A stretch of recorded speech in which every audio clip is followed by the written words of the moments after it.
ବ୍ୟକ୍ତିର ମୌଳିକ ଆବଶ୍ୟକତା ଯଥା ଖାଦ୍ୟ, ବସ୍ତ୍ର, ବାସଗୃହ କ୍ଷେତ୍ରରେ ଶିକ୍ଷା ମୁଖ୍ୟ ଭୂମିକା ଗ୍ରହଣ କରେ। ଖାଲି ପେଟ ଆଉ ଖାଲି ପକେଟ ସର୍ବଦା ମଣିଷର ଉନ୍ନତିରେ ବାଧାପ୍ରାପ୍ତ ହୁଏ।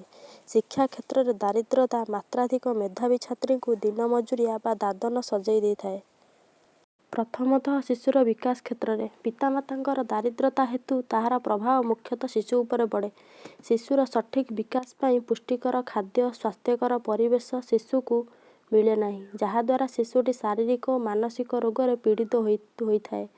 ସଠିକ୍ ପୋଷଣ ମିଳୁନଥିବାରୁ ଶିଶୁମାନଙ୍କର ଅପପୁଷ୍ଟି ହୁଏ ଆଉ ବୌଦ୍ଧିକ ବିକାଶ ହୋଇପାରେ ନାହିଁ।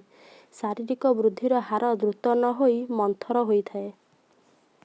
ଦ୍ୱିତୀୟତଃ ଶିକ୍ଷା। ପ୍ରାୟତଃ ପରିବାରରେ ପିତାମାତା ସନ୍ତାନର ଉଜ୍ଜ୍ୱଳ ଭବିଷ୍ୟତକୁ ନ ଦେଖି ପିଲାର ବିବାହ ପାଇଁ ଏବଂ ଯୌତୁକ ପାଇଁ ଟଙ୍କା ସଞ୍ଚୟ କରିଥାନ୍ତି, ଯାହାଦ୍ୱାରା ଅର୍ଥାଭାବ ହେତୁ ପିଲା ଗୁଣାତ୍ମକ ଶିକ୍ଷା ପାଇପାରେ ନାହିଁ ଏବଂ ଭବିଷ୍ୟତ ପାଇଁ ରଖିଥିବା ଟଙ୍କା ମଧ୍ୟ ତାର କିଛି କାମରେ ଆସେ ନାହିଁ।